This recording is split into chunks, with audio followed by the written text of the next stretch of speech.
சத்தான குதிரைவாலி அரிசியில் இரும்புச்சத்து, நார்ச்சத்து, புரதச்சத்து இது எல்லாமே அதிக அளவு இருக்கு. இதுல எப்படி டேஸ்டியா உப்புமா செஞ்சு சாப்பிடலாம்ங்கிறத வீடியோவில் பார்க்கலாம். சப்ஸ்கிரைப் பண்ணாதவங்க சப்ஸ்கிரைப் பண்ணிட்டு வீடியோவை ஸ்கிப் பண்ணாம முழுசா பாருங்க. வீடியோக்குள்ள போகலாம் வாங்க.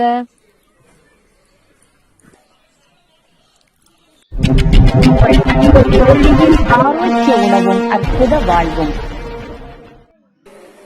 இதுக்கு ஒரு எண்ணெய் சட்டியில 1 கப்பு குதிரைவாலி அரிசி தான் எடுத்திருக்கேன். இது அந்த பச்சை வாசம் போறது வரையும் நாம நல்லா அழகா வறுத்து அப்படி எடுத்துக்கலாம். கருக்கிடாம வறுத்து எடுத்துக்கலாம்.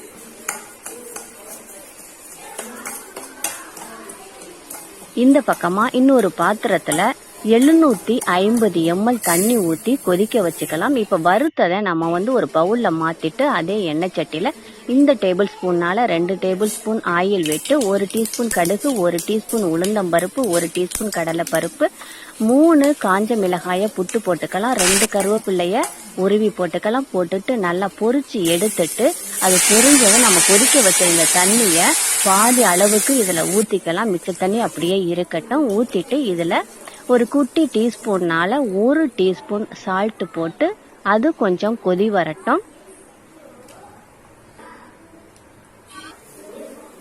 அது கொதி வந்ததும் நாம வறுத்து வச்ச அந்த குதிரைவாலி அரிசியை லைட்டா அப்படியே தூவுனது மாதிரி கொட்டி விட்டு நல்லா மிக்ஸ் பண்ணி விட்டு நல்லா வேக வைக்கலாம். தண்ணி பத்தாம இருக்கிற நேரத்துல மிச்சம் உள்ள கொதிக்க வச்ச அந்த தண்ணியை கொஞ்சம் கொஞ்சமா ஊத்தி விட்டு நல்லா வேக வச்சு எடுக்கலாம்.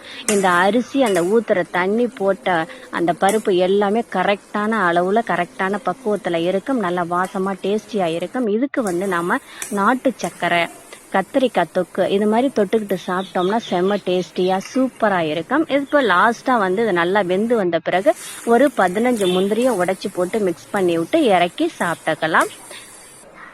இந்த சிறுதானிய வகையை சேர்ந்த குதிரைவாலி அரிசியில புரதச்சத்து, நார்ச்சத்து, இரும்பு சத்து நிறைய இருக்கு.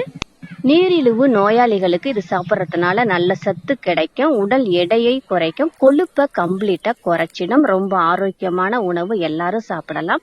எனக்கு சர்க்கரையை தொட்டு சாப்பிட்றதா ரொம்ப பிடிக்கும். இந்த காம்பினேஷன் ரொம்ப நல்லா இருக்கு. அடுத்ததா கத்திரிக்காய் தொக்கு தொட்டு சாப்பிட்டேன், அதுவும் நல்லா இருந்துச்சு. நீங்களும் ட்ரை பண்ணுங்க.